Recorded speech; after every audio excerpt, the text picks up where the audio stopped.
اللہ تبارک و تعالیٰ کا وعدہ ہے یریدون ان یطفئوا نور اللہ بافواہہم، اور اسلام مخالف جتنی بھی جماعتیں ہیں، جتنی بھی تنظیمیں ہیں اور جتنے بھی لوگ ہیں، سب کے سب یہ چاہیں گے کہ کسی بھی طریقے سے اسلام ختم ہو جائے، اسلام کا نام و نشان مٹ جائے۔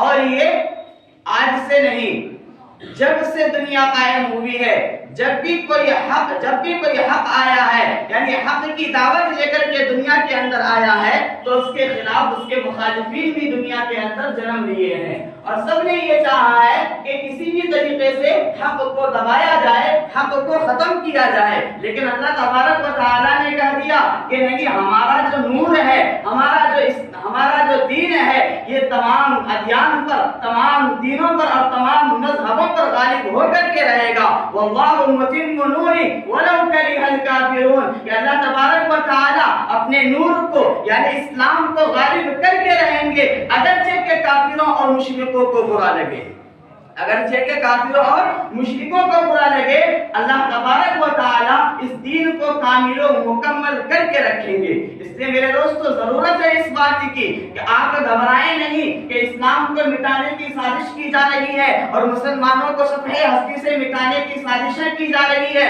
آپ کو گھبرانے کی قطعاً ضرورت نہیں ہے، اس لیے کہ اللہ تبارک و تعالی نے وعدہ کر رکھا ہے، اللہ تبارک و تعالی نے وعدہ کر رکھا ہے، اور کن سے وعدہ کیا ہے؟ اپنے آقا جناب محمد رسول اللہ صلی اللہ علیہ وسلم سے، کہ آنے والے قیامت تک کے لوگوں کو یہ بتلا دیجئے کہ آپ کبھی بھی نہ گھبرائیں، کہ آپ کے خلاف آوازیں بلند کی جائے گی اور آپ کو مٹانے کی سازشیں کی جائے گی، لیکن کبھی بھی گھبرانے کی ضرورت نہیں ہے۔ میرے دوستو، اس بات کی ضرورت ہے کہ اگر ہم مسلمان ہیں، ہمارے دل میں ایمان ہے، تو ہمارے دل میں پھر خوف کی کوئی جگہ نہیں ہے، ہمارے دل میں خوف کی کوئی جگہ نہیں ہے، قطعاً گھبرانے کی ضرورت نہیں ہے۔ اسلام کے خلاف جتنی بھی سازشیں رچی جاتی ہے، سب کے سب اس دنیا سے مٹنے والے ہیں۔ اللہ تبارک و تعالی نے فرما دیا جاء الحق وزهق الباطل، کہ جب یعنی حق کے مقابلے میں باطل کھڑا ہوا ہے تو اللہ تبارک و تعالی نے اسے مٹا کر کے دکھلایا ہے۔ میرے دوستو، اس کی مثال موجود ہے کہ فرعون کو اللہ تبارک و تعالی نے عبرت کا نشان بنا دیا ہے کہ اے دیکھنے والوں دیکھو، اے نظر رکھنے والے دیکھو، کہ اللہ تبارک و تعالی کے پیغمبر حضرت موسیٰ علیہ السلام کے خلاف وہ آئے اور اس کو دبانے کی کوشش کی، کلمہ حق لا الہ الا اللہ کو مٹانے کی کوشش کی، تو اللہ تبارک و تعالی نے اس کو مٹا کر کے رکھ دیا۔ میرے دوستو، اس لیے ضرورت ہے اس بات کی کہ ہم اپنے دل سے اس خوف کو نکال ڈالیں، کیونکہ اللہ تبارک و تعالی نے وعدہ کر رکھا ہے، وعدہ غلبہ ہے مومن کے لیے قرآن میں، پھر بھی ہم غالب نہیں، کچھ ہے کسر ایمان میں۔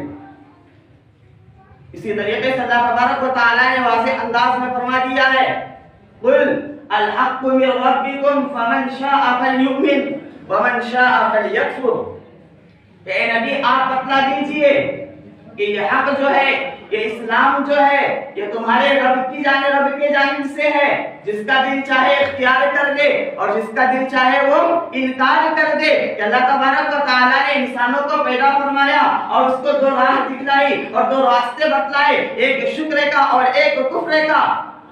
اللہ تبارک و تعالیٰ نے اختیار دیا ہے کہ جس کو من چاہے، جس کو پسند کرتے ہو اس کے مطابق زندگی گزارنے لگ جاؤ، لیکن اللہ تبارک و تعالیٰ نے یہ بھی کہہ دیا ہے کہ اگر تم ناشکری یعنی کفر کے راستے کو اختیار کرو گے تو تمہارے نتائج بہت ہی برے آنے والے ہیں، تمہارے رزلٹ جو ہے بہت ہی برے آنے والے ہیں، اور دنیا میں بھی ذلیل و رسوا ہونا پڑے گا اور آخرت میں بھی ذلیل و رسوا ہونا پڑے گا۔ اس کے برخلاف جو لوگ شکر کے راستے کو اختیار کرتے ہیں، یعنی ایمان لاتے ہیں، اللہ کے نبی جناب محمد رسول اللہ صلی اللہ علیہ وسلم کی لائی ہوئی شریعت پر عمل کرتے ہیں، تو اللہ تبارک و تعالی اس دنیا کے اندر بھی اور آخرت کے اندر بھی اسے کامیابی و کامرانی عطا کرتے ہیں۔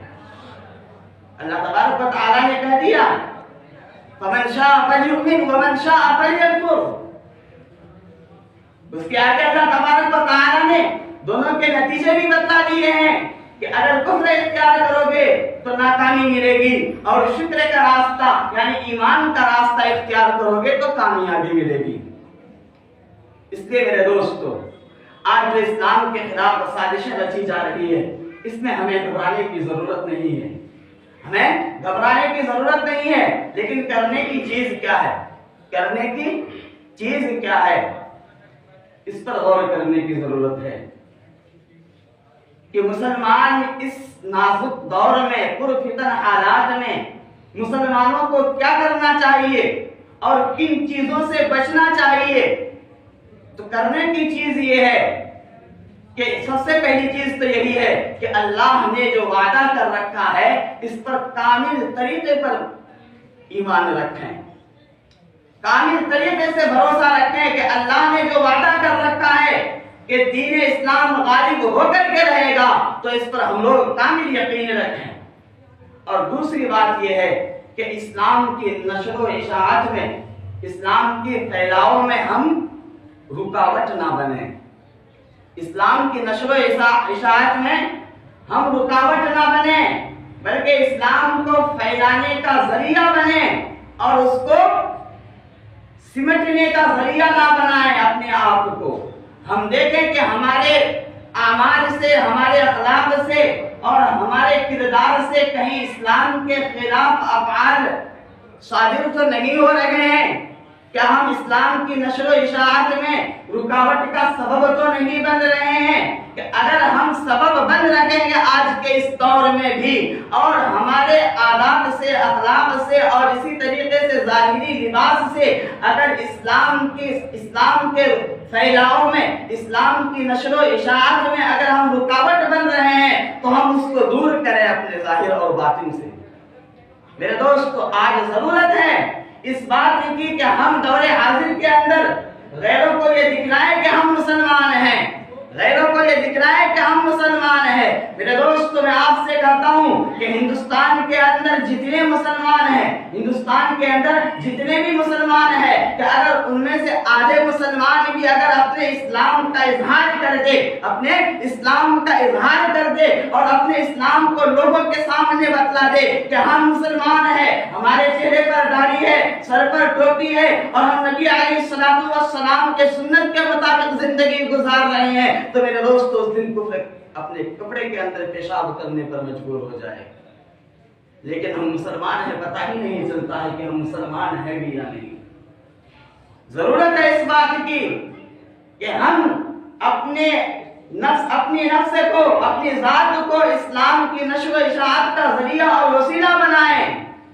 اور تیسری چیز جس کی ضرورت ہے کہ دین کی دعوت میں ہم لوگ حساس ہو جائیں، دین کی دعوت میں ہم لوگ حساس ہو جائیں۔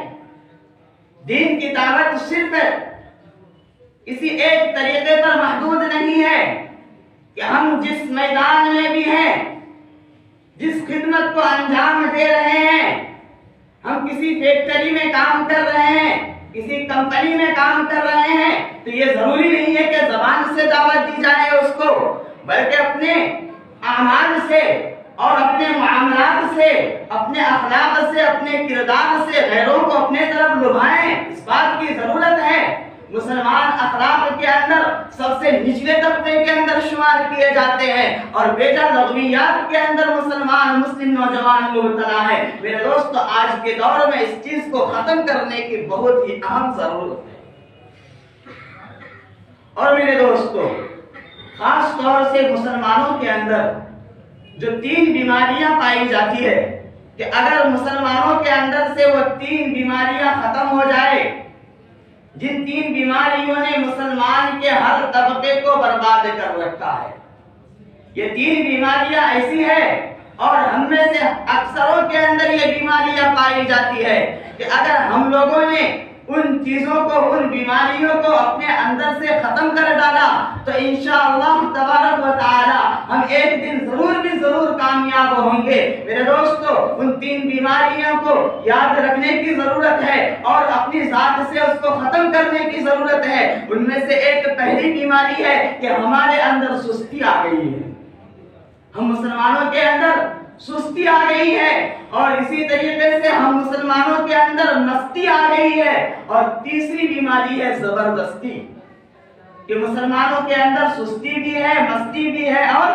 زبردستی بھی ہے. یہ تین بیماریاں ایسی ہیں جس بنا پر مسلمان ہر میدان عمل میں پیچھے نظر آتے ہیں. میرے دوستو سستی کا نتیجہ یہ ہے کہ اذان ہوتی ہے اور ہم اپنے گھروں کے اندر پڑے رہتے ہیں. خدا کے گھر میں آنے کی توفیق نہیں ہوتی. سستی کا عالم یہ ہے کہ معلوم ہے کہ جمعے کے دن 20 منٹ 25 منٹ پہلے بیان تقریر ہوتی ہے اور مسلمانوں کا حال یہ ہے کہ وہ دیکھتے ہیں کہ خطبے کا وقت کیا ہے, اسی کے حساب سے مسجد کے اندر آتے ہیں. مسلمان سستی کی وجہ سے ہر میدان کے اندر پیچھے نظر آتا ہے. اس لیے میرے دوستو اس سستی کو دور کرنے کی ضرورت ہے. اور دوسری چیز ہے مستی. مسلمانوں کے اندر اتنی مستی آ گئی ہے کہ مستی میں آ کر کے مسلمان نہ جانے کیسی کیسی حرکتوں کو کر رہے ہیں اور کیسی کیسی حرکتیں ان سے صادر ہو رہی ہے. مسلمان دیکھ کر کے لگتا بھی نہیں ہے کہ وہ مسلمان ہے. آپ دیکھیں شادی بیاہ کے اندر مسلمانوں کے اندر کتنی مستی ہے. آپ ہمارے مسلم نوجوانوں کو دیکھیں جب وہ موٹر سائیکل پر بیٹھتے ہیں تو مستی کا یہ عالم ہوتا ہے کہ دیکھنے والا کہے گا کہ یہ روڈ پر نہیں کہیں سارکیس میں موٹر سائیکل چلا رہا ہے. مسلم نوجوانوں کی یہ عادت ہے. اور ان سے پوچھو کہ بھائی کہاں جا رہے ہو اتنی اسپیڈ کے اندر, آخر کیا ضرورت ہے, اور تم جو جا رہے ہو آخر تم کرتے کیا ہو, تو کہے گا کہ بس کچھ بھی نہیں, ایسے ہی والد صاحب کما رہے ہیں اور میں کھا رہا ہوں. والد صاحب بھائی کما رہے ہیں اور میں کھا رہا ہوں. پڑھائی کتنی کی ہے تم نے, تو کہے گا کہ 10ویں فیل ہے. زیادہ سے زیادہ کیا کہے گا, 10ویں فیل ہے. پھر جا کہاں رہے ہو کہ پڑھائی میں پیچھے, کمائی میں پیچھے. اور اسی طریقے سے ان سے کہا جائے کہ بھائی ہر چیز میں جب پیچھے ہو, پڑھائی میں بھی پیچھے, اور اسی طریقے سے کمائی میں بھی پیچھے, اور اسی طریقے سے آپ اخلاق کے اندر سب سے نچلے طبقے کے اندر شمار کیے جاتے ہو, ہر چیز میں جب پیچھے ہو تو آخر اتنی تیزی میں جا کہاں رہے ہو. وہ کہے گا کہ ابو کے پیسے جو ہے نا زیادہ ہو گئے ہیں, اس کو ڈاکٹر کو دینا ہے, اس کے اسپیڈ میں جا رہا ہوں.